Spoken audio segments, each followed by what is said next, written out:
This is a 14.5-pound prime whole brisket. Now here's what whole brisket means. Come on around the side here. Whole brisket means you've got both the flat and the point. All right, here's your flat. Right here, this is the leaner cuts of meat when you go and get brisket at the barbecue shop, all right? And this is your point up here. The point and the flat are two separate muscles that are connected with this layer of intermuscular fat right here, all right? Now, the point is what people make burnt ends out of.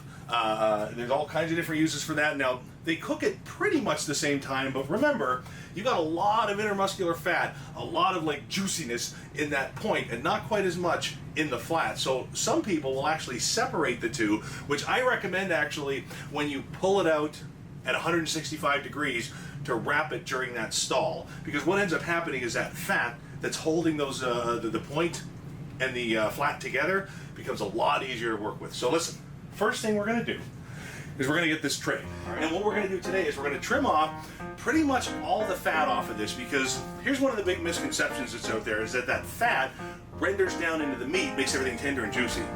That's really not what it does. All right? All the fat really does, in my mind, it's block your rub from actually getting at the meat. That's kind of what it does for me, okay? So, like I said, first thing we're gonna do is we're gonna start to take all of this fat off, all right?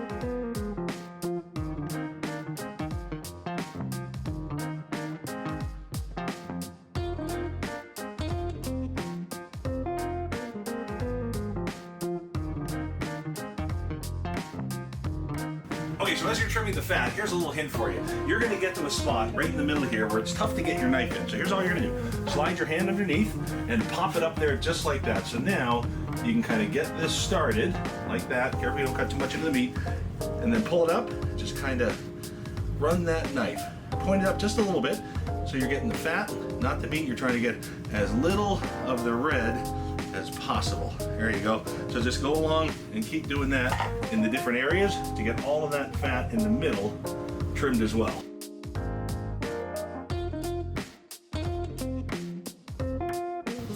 All right, so that is that's good. I'm happy with that. We leave a little bit of fat on top just for that flavor to get in there. Nothing more than a 1/4 inch anywhere, but here's what I mean. You can see this a little bit better when it's trimmed. You've got that flat and the point, and now you can see kind of the separation of these two muscles, just like that. You've got a lot more fat up here, all right, so that takes a lot more time to render that fat down into the meat, so sometimes it's a little bit more of a cooking time there, and then you've got that lean cut down here. Now this is the part that people will remove at the barbecue restaurants and make burnt ends out of, and go ahead and serve brisket slices from the flat, and you can see that big piece of fat right there. So let's go ahead and just trim.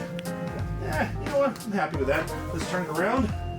And this is what you want to look for here. The back is actually pretty nice.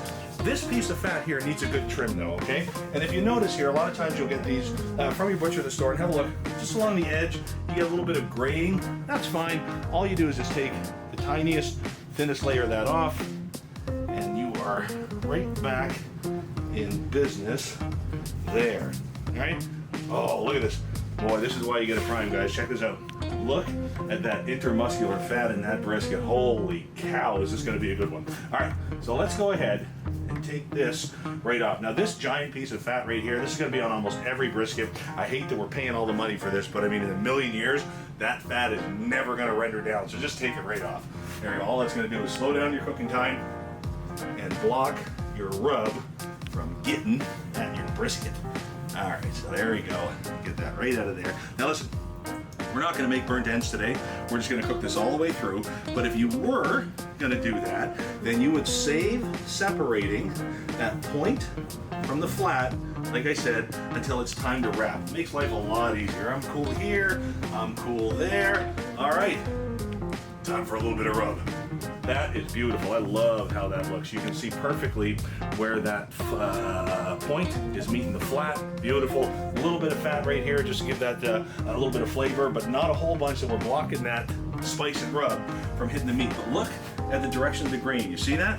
That's what you want to pay attention to, you guys. So when it comes time to slice this, a lot of times what I like to do, if I'm not separating the point, is try and cut it as close to here as I can, because then that way I can cut against the grain as much as possible.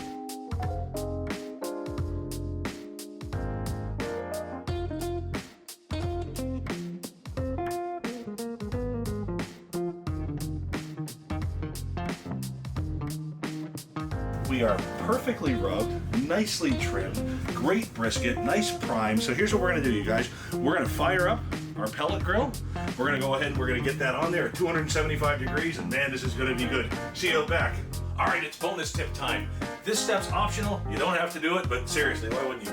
This is where you can inject that brisket with kind of anything of your choice, apple juice, all that kind of stuff. I like to use beef stock, so all you're gonna do is get one of those nice big syringe needles, just like that.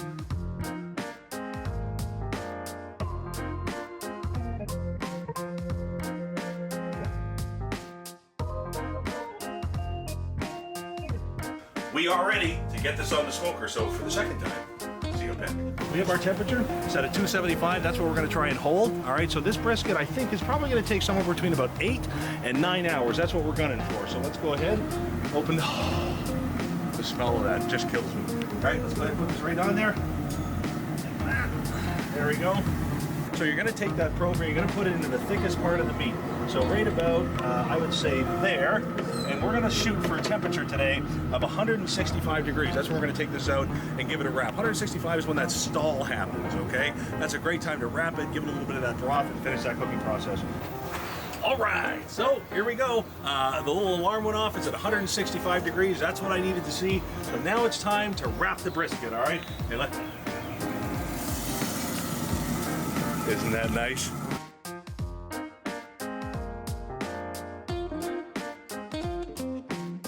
When you wrap this, you can either use tin foil or butcher paper.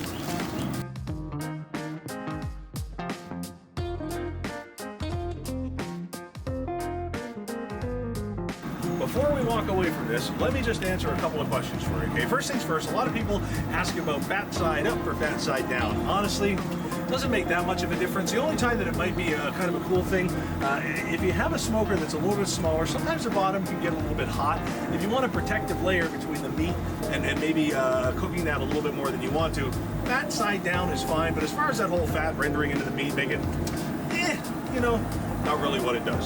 So fat side up, fat side down, kind of your call. So let's go ahead and close that up, and we're looking for a temperature of about 203 to 205 degrees. Now, that's a guideline. That doesn't mean it's done. The meat's gonna tell you when it's done. That just means it's time to check. And one of the coolest ways to check, and I can't remember where I saw this, I'd love to call it out, I gotta look into it. One of the coolest ways to check, believe it or not, take a jar of peanut butter, seriously, and either the probe from your thermometer, as long as it's clean, or a skewer, and go ahead and just dip it in there. It should be the exact same resistance and feel as going in to the point of your brisket. Seriously, that's when you know it's done. So that 203 or 205 degrees, that's your guideline. That means it's time to check, but go ahead and do that little check with a stick just to make sure that it's really passing through with no effort at all. So guys, we're gonna see you in just a little bit when that actually happens, and I'll show that to you, and then we're gonna give it a slice, guys. My name's Marc Gill, this is Marc's and the Grill. We are doing a Texas brisket in Texas, having a good time on the RV. We'll see you in a couple hours. All right, there it is, 203 degrees. Now remember what I said, this is a guideline. That means, hey Marc, come check me. We might be done, all right? But we might not. There's kind of a neat little test you can do. Now, I've done this enough times that I kind of know the feel of it. But if you want a really cool way to check and see if your brisket is done, wait for that 203, 205 degrees, whatever's in there. Then you're gonna go out there and you're gonna take that probe or a skewer and you're gonna push it right into the meat. Now, I would go right into the point of it, the fatty part right up here, and it's gonna feel the same as if you took that skewer or that probe and went right into a jar of peanut butter. Seriously, try it one time, you'll see, you'll never do it another way again, okay? So as I take this out, here's what I mean. When I push this in here, look at that. Oh, that's nice. Just like if I was to put this into a jar of peanut butter, that's the resistance that I'm feeling right now. That's exactly what I'm looking for. Perfect. Try that method, guys. It's really kind of cool. So the wrap is an important part, you guys. You absolutely cannot skip this step. This is when all of the moisture and all of those juices take a little bit of time and start redistributing all the way through the meat again. That's really, really, really important. If we were to cut that right now, all of the juices in the center are just going to kind of fall out, dissipate, and it's going to be like sawdust. Okay, so a towel is the best to wrap one of these in, just like that. Now, the minimum, I mean, a bare minimum, you guys, is 1 hour. I recommend anywhere from about 2 to 3. You want to be careful when you unwrap this because at the bottom here is all the good stuff. All that beautiful juice. Ooh, you want to save some of that. Here we go. Yeah, I can smell it. Oh, is that beautiful? Look at this. Oh, that feels great. Boy, that feels good. All right, let's get it up here. Just like that. Have a look here. Like I said, this is a whole brisket. That means that you got the flat and the point. So just lightly pull up between the two, and that connective fat is just kind of basically gonna take itself off. Now you can take this this point and cube it up and put a glaze on it, put it back in the smoker for a little while, and then you've got yourself, oh, nice. And then you've got yourself a really pretty, I'm gonna cut this in half, right down like that. And then you got yourself, like I said, some really great burnt ends. So now, I kept saying at the beginning of the video that you want to make sure you're cutting against that grain, and that's what we want to do. So here, the tip is always a little drier than the center. Remember, you got different thicknesses. I can already, look at that smoke ring. Isn't that beautiful, you guys? I love this. Remember, the flat is the leaner portion of meat, and then the point has a lot more of that fat in there. This is perfect, you guys. It's slicing beautifully. Oh, I love it. And remember, guys, no matter what you're cooking, where you're cooking it, or who you're cooking it for, it all comes back to the cutting board. So how about a cutting board handcrafted in the USA by veterans, their spouses, and their families? Guys, Carolina Cutting Boards is 4th generation woodworkers creating the most incredible cutting boards I've ever seen, and no two are alike. Check them out on my website, marksonthegrill.com. You're really gonna love these, and their team out there can even customize them with anything you want. Best gifts ever. Guys, this brisket, I'm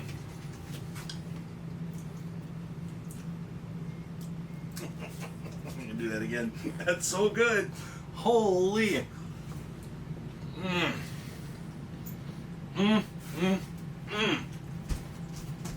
And that's the lean part. Oh, wow, that's good. All right, so if you like your brisket texture a little bit more kind of melt in your mouth, then you're really going to enjoy the point. That's what you're going to like. So again, you want to cut against that grain just like this, and this is where, if you like a little bit fattier of a piece, have a look at this as we cut it, man. There is so much juice and tenderness in this part of this brisket. Holy moly. Oh, and this knife is just absolutely falling right through it. So listen, guys, I think we cooked one of the best briskets we've ever done. That smoke ring is perfect. Everything turned out beautifully. The temperature worked with me all the way along. Our results, look at this, are out of this world. Are you kidding me? Look at that smoke ring, you guys. That's what makes it all worthwhile.